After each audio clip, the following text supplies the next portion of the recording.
Good morning! Kagigising ko lang. Today it is Sunday. So yun, nandito ako sa bahay.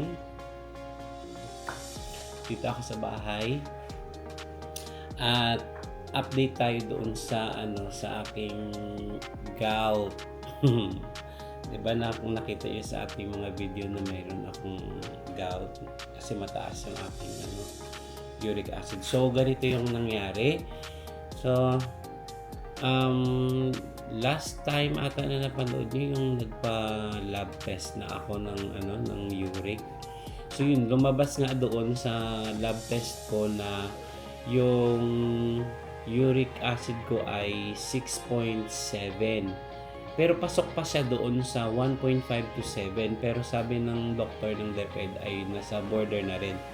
Kasi 0.3 na lang, talagang doon na siya sa border. So ang ginawa ko, nung gabi na yon, nung nagpa-lab test ako, tapos pagkagabi, talagang nagsabi ulit ako sa nurse namin na na kumikirot na talaga yung paa ko. Yung alam mo yung dito banda sa may paa mo, parang may gumuguhit. Pero bago yun, nakita ng mga kasama ko na mayroon masakit talaga, hindi ako masyado makalakad, tapos namamaga yung paa ko. Tapos meron dong concern na kasamahan ko sa screening kasi yung asawa niya nga daw ay ganun, parang pag sinumpong ng gout, hindi raw talaga siya makalakad. So, sabi niya pa, "Sir, subukan mo ba ito, yung gamot na ito?" Ang sabi niya pang 40 milligrams yun. Pero nung nagpabili ako sa asawa ng kaibigan ko, si Ma'am Jelle, yung asawa niya, Pastor Jimwell, shout out. Lumabas doon ay 20 milligrams lang. So yon, mayroon lang akong tinignan kung gumagalaw kasi sa sa may something labas. Akala ko may tao. So yun, ang nabili niya raw ay 20 milligrams lang daw yun kasi yun na raw ang pinakamataas. So okay lang. Then alas 4, uminom ako ng isang 20 milligrams kahit na hindi yun resetado ng doktor kasi nga ang sakit eh. Yun. And then wala pa ring effect. Ngayon sa natapos na lang kami mag-reading ng mga finalist namin for provincial meet. Masakit pa rin talaga, ganun yung nangyari. So parang kumikirot talaga siya. So pang second night na yun na super kirot. And then nag-chat ako kay nurse namin. Sabi ko masakit nga. And then na-refer niya ulit yung kay doc. Ang sabi ni doc ay magpa-ER na lang daw ako kasi nag-flare up. Yan ang sabi niya, nag-flare up. So ayoko namang magpa-ER doon sa Nara kasi una sa lahat hindi ko siya bayan. Hindi ko gamay. So sabi ko kung pwede dito na lang sa Brooks yung yung pagpa-ER. Tapos yun na-refer ulit ni nurse. And then yun, sabi ni doc, lang, kung sakali na hindi ko pa raw kaya, magpa-ER na lang daw. So, pero pinilit ko na lang na umuwi. So umuwi ako kahapon, tapos nagpatulong ulit ako kay Pastor Jimwell, kay Ma'am Jella na magkuha ng sasakyan. So luckily kinuhanan ako ni Pastor Jimwell ng shuttle, tapos minake sure niya talaga, kaya thank you so much Pastor Jimwell. Minake sure niya talaga na doon ako makaupo sa front seat para maganda yung upuan ko. And yeah, maganda talaga yung pagkakaupo ko doon kasi tawag dyan, during the biyahe, ang ganda mga 2 hours lang yung biyahe from Nara to Brooksville. So during the biyahe, talagang maganda yung pakiramdam ko sa paa ko. Parang wala nga lang siyang sakit kasi maganda yung pagkakaupo ko. So ganun siguro yun, feeling ko na ganun yung pag umupo ka, dapat maganda yung sa upuan mo kasi siguro mayroon din na ugat na naiipit or something, hindi ko alam. Basta ganon. So yun, pagdating ko dito sa bahay, nagpahinga lang ako ng saglit, hindi pa nga ako hindi pa ako naligo. Nagpahinga lang ako tapos dumiretso ako doon sa sa private hospital dito kasi maraming private hospitals dito. So, isa sa mga private hospitals pinuntahan ko. And then, yun, nakausap ko yung doctor. Tapos binigyan niya ako ng ng reseta. Yung na-surprise pa ako doon sa reseta na yun kasi yung reseta na binigay niya for pain reliever, yun yung reseta ng kasamahan ko doon sa screening na mayroong gout din, yung nakaka-experience siya ng gout.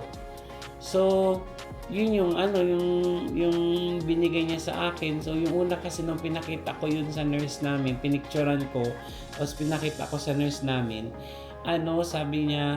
sabi ng doktor, wag daw muna yun, yung isa lang muna. So, yung binigay niyang gamot nung una, parang walang effect. So, yun, na-surprise ako kahapon na binigay niya yung gamot na yun. And then, mayroon pa siyang isang binigay pero hindi ko pa binili kasi nakalagay doon sa reseta ay if still in pain. So, ngayon, in pain pa rin ako pero susubukan ko muna yung gamot na yun. Pasensya na kung may mga narinig kayo mga mga tunog ng messenger kasi ayan, okay. Hinaan nga natin. So, yun. Kung may tunog na message, baka na, yan. Kasi nakaraan yung, habang nag-video ako, mayroon din mga tunog na messenger. Pag edit ko, parang nababother ako. So, yan. Yun, may binigay siya isa pang gamot, tapos, yung sa binigay niyang gamot na yung kagaya nga ng nandoon sa sa kasamahan ko ay ay ilang ba yun yung binigay niya Basta 20 na gamot yun. So 3 times a day siya yung yung pag-inom. So kagabi uminom ako kasi mga siguro alas 3 na ako pumunta or alas 2 na yun, ganun. Alas 2 something ganun, in between doon sa doctor. So yung binigay niyang oras ng pag-inom ng gamot na yun ay 6, 2, and 10. So kagabi nag-uminom ako ng alas 10 at saka kanina naman uminom ako ng alas 6 tapos bumalik lang ako sa tulog. So yun. So ngayon iinumin ko ulit siya siguro ang alas 2 pa. So nandito ako para magkain lang.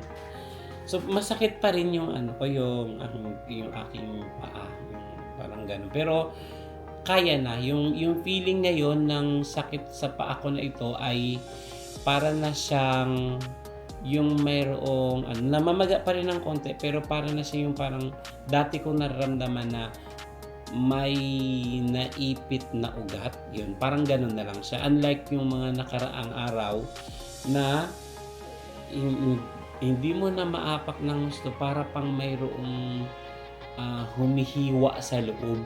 Parang ganun yung pakiramdam. So ngayon, yung pakiramdam ko ay para na lang akong mayroong maga sa talampakan na hindi ko maapak dahil parang may naipit na ugat. So, yun. And then, yung isang gamot pala na binigay ng doktor dito sa Brooks ay kagaya doon sa binigay ng doktor sa DepEd. Kaso, ang recommendation niya, for 3 months, inumin ko yun siya once a day. Kaya niresetahan niya ako ng 100 tablets na ganun. So, sana kaya ko. So, pagkatapos kong kumain ngayon, inumin ko yun yung yung gamot na yun. So, tawag dyan, sana matapos yun siya at sana gumaling na itong paa ko kasi kailangan ko pa. Gusto ko pa rin naman bumalik doon sa provincial meet para matapos yung service ko doon. Actually ngayon mamaya pala mga alauna ay parade na. So opening na ng provincial meet provincial meet mamayang alauna. So pag gumaling na ito, bukas siguro by Martes ay balik na ako doon. Sana kaya ko pa. Kasi naman yung mga screening naman doon ay first to arrive, last to depart. So marami pa akong time, marami pa akong pwedeng gawin doon. So yun yung mangyayari. Actually tumawag na kanina yung kaibigan ko na na kung kailan daw ako babalik. So medyo pilay pa tayo ngayon. So baka sa mga sunod na araw pa tayo makabalik doon. So yun, so hoping na sana ay gumaling na ako. Yung paglakad ko ngayon ay para pa din akong iika-ika pero bearable na siya. So siguro pag nadagdagan na yung mga inom ko ng gamot ay baka mawala din yan siya later on. At hopefully makapagsapatos na tayo kasi hindi ako makapagsapatos talaga. Tinatry ko kagabi yung sapatos na issue ng aming delegation. Tinatry ko kagabi na isuot. Grabe ang sakit. Parang, kasi pag ginanon mo, pag na-pressure siya ng ganon, masakit na husto. Yung pa rin yung pakiramdam ko na ganon masakit. So, sabi ko, paano ako makakapagsapatos? Kaya yun. Actually, linggo ngayon, diba? So, hindi rin ako nakasimba. Hindi naman ako nakasimba ngayon kasi yun na nga, pinapahinga ko yung paa ko. Tapos, hirap kasi talaga maglakad. Explain pa more. So, yun. Sana gumaling na tayo agad. So, ngayon, kakain ako ng, ito yung ulam ko kahapon. Imimit ko lang ngayon. Sana without rice, diba? Yan. Tapos, ito ay ito yung tea, ayan, diba? Yan yung tea. Masarap yan yung tea na yan. Pinakita ko na yung nakaraan yung tea na yan. And then, mga biscuits. Tapos, mayroon din ako doong nilagang itlog. So, siguro, tapusin ko na yun yung paglaga doon kasi baka masunog na yung itlog na yon kahit hindi pa tapos yung time. Pero kanina pa kasi siya kumukulo. So, yun. See you when I see you. Okay? So, kung kailan tayo pwede mag-update. So, basically, yun po yung update sa ating gout. And sana makabalik tayo sa provincial. Yes. Bye! So, right. Kain muna tayo habang nanonood ako ng favorite kong panoorin dito sa YouTube. Okay, so watch lang kayo dyan sa akin. Watch lang kayo dyan sa akin. Saan ba yun?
Hello, good evening na. Update tayo, nakatulog tayo kasi kanina. So ngayon, maganda na, medyo okay na yung pakiramdam ko sa paa. Kasi ang ginawa ko ay nag-hot compress ako. Although pag pinipress ko pa rin siya ng ganito, ay parang masakit pa din siya. Parang mayroon pa din siyang, hindi pa rin siya talaga totally, nape-press pero okay na. So ginagan massage ko lang siya tsaka hot compress. So yun, ngayon pupunta tayo sa tindahan pupunta tayo sa tindahan at bibili tayo ng tsinelas na medyo makapal at tsaka malambot kasi yung sa mga nababasa-basa ko Yun daw yung kailangan na yun daw yung kailangan na footwear. So, try natin para kung gumalingan tayo by Tuesday siguro ay pwede na tayong bumalik doon sa Nara at ituloy natin yung ating trabaho. Although, hindi naman lang ako nare-required, pero kung okay na rin naman, so why not na tapusin natin yung ating nasimulan na trabaho. So, yun. So, update ako later kung makabila ako ng mga ganong tsinelas. Okay, see you later. Ay, so guys, gabi na pala. Nakalimutan ko mag-update. So, kanina sabi ko, di ba, magbili ako ng tsinelas na makapal. So, nakabili tayo. Ipakita ko sa inyo. Wait lang. So, ayan yung nabili nating tsinelas, makapal, kulay puti. Gusto ko sana ng kulay itim, kaso wala akong makita. So, pwede na ito kasi nung nakita ko sa mga videos, may mga gout daw ay magsuot ng medyo mataas na wag daw mag-flats kasi. Tapos huwag din daw magpaka kahit sa bahay. So maganda naman, 'di ba? Ang akin naman siya. So yan yung nabili natin. So yun yung nabili natin na tsinelas. Yun yung nabili natin na tsinelas. Yan. Footwear ba? Yan. Ganda naman siya. So, yung isa, yung sa kanan, yung may medyo masakit, yung paa, medyo masikip siya kasi siguro na mamaga nga yung yung paa ko. Pero naman itong sa kaliwa, okay naman siya, medyo maluwang-luwang nga siya, maganda yung fit niya. So yun, pumunta pa ako sa isang tindahan para sana maghanap ng kulay itim na tsinelas na ganun, pero wala akong nakita. So ito na lang yung napili natin na footwear. Tapos bumili rin ako habang nandoon ako sa counter, may nakita ako na cocoa water. So bumili ako para iniisip ko kasi baka maganda yun pang flush ng uric acid kasi pag uminom ka ng uminom, 'di ba? Lalo ng cocoa water ay mabilis ka maihi. So, yun, kailangan natin ma-flush yung mga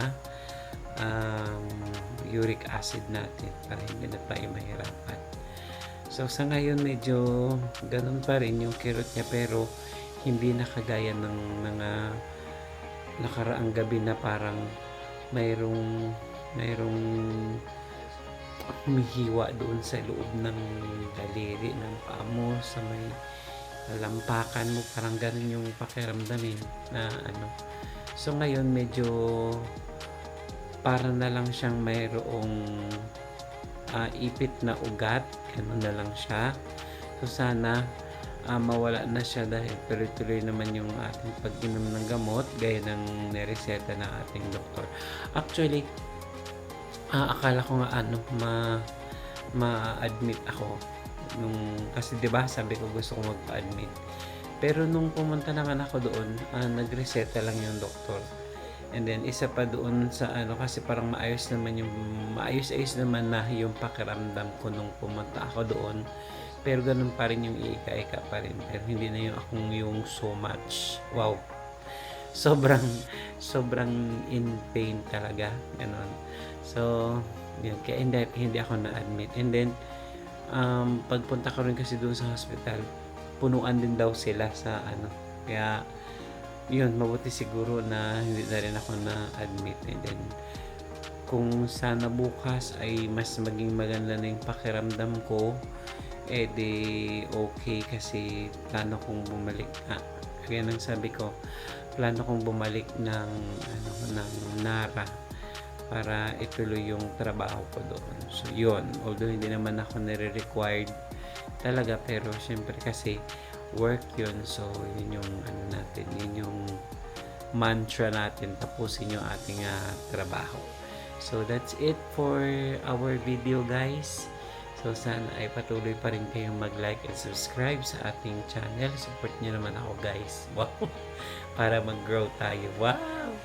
Okay, so hindi ko pa na-check kung ilan na yung subscribers, pero the last time I checked